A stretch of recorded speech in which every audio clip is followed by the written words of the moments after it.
RCB trophy win ಆಗೋಕೆ ಮತ್ತೆ RCB ಒಂದು ಬಲಿಷ್ಠ ತಂಡವಾಗಿ ಕಾಣೋಕೆ ಮೇನ್ ಕಾರಣನೇ ದಿನೇಶ್ ಕಾರ್ತಿಕ್. ಸ್ವಂತ ವೈಫ್ ತನ್ನ ಬೆಸ್ಟ್ ಫ್ರೆಂಡ್ ಜೊತೆನೆ ಅಫೇರ್ ಇದ್ರು. ಇಂಡಿಯಾಗೋಸ್ಕರ ಲಾಸ್ಟ್ ಬಾಲ್ ನಲ್ಲಿ 6 ಹೊಡೆದು ಮ್ಯಾಚ್ ವಿನ್ ಮಾಡಿಕೊಡ್ತಾರೆ. 1985 ಚೆನ್ನೈಯಲ್ಲಿ ದಿನೇಶ್ ಕಾರ್ತಿಕ್ ಅವರು ಹುಟ್ಟುತ್ತಾರೆ. ಅವರ ತಂದೆ ಆಗ್ಲೇ ಕ್ರಿಕೆಟ್ ಪ್ಲೇಯರ್ ಆಗಿದ್ರು. ತಂದೆ ದಿನೇಶ್ ಕಾರ್ತಿಕ್ಗೆ ಸ್ಕೂಲ್ಗಿಂತ ಕ್ರಿಕೆಟ್ ಮೇಲೆನೆ ಜಾಸ್ತಿ ಫೋಕಸ್ ಮಾಡಿಸ್ತಾರೆ.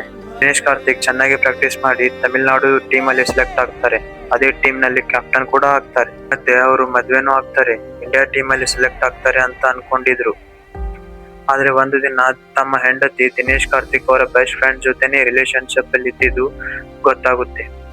ಅವರ ವೈಫ್ ಮಾಡಿದ ಮೋಸ ಮರೆಯಕ್ಕಾಗದೆ ಕ್ರಿಕೆಟ್ ನಲ್ಲಿ ಪರ್ಫಾರ್ಮೆನ್ಸ್ ಕೂಡ ಕಡಿಮೆ ಆಗಿ ಇಂಡಿಯಾ ಟೀಮ್ ಅಲ್ಲಿ ರಿಜೆಕ್ಟ್ ಕೂಡ ಆಗ್ತಾರೆ. ಒಂದು ದಿನ ಅವರ ಜಿಮ್ ಕೋಚ್ ಬಂದು ಮೋಟಿವೇಟ್ ಮಾಡ್ತಾರೆ.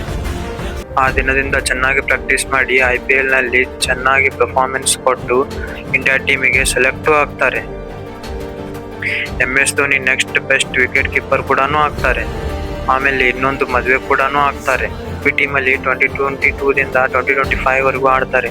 ಆಮೇಲೆ ರಿಟೈರ್ಮೆಂಟ್ ಆಗಿ ಅದೇ ಟೀಮಿನ ಬ್ಯಾಟಿಂಗ್ ಕೋಚ್ ಆಗಿ ಸೇರ್ಕೊತಾರೆ. ಇಲ್ಲಿ ಫಸ್ಟ್ IPL ಟ್ರೋಫಿ ವಿನ್ ಮಾಡಿ ಕೊಡ್ತಾರೆ.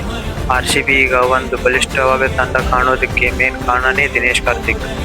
ಇದೇ ತರ ಇನ್ಫಾರ್ಮೇಟಿವ್ ವಿಡಿಯೋಗಾಗಿ ಫಾಲೋ ಮಾಡ್ಕೊಳ್ಳಿ.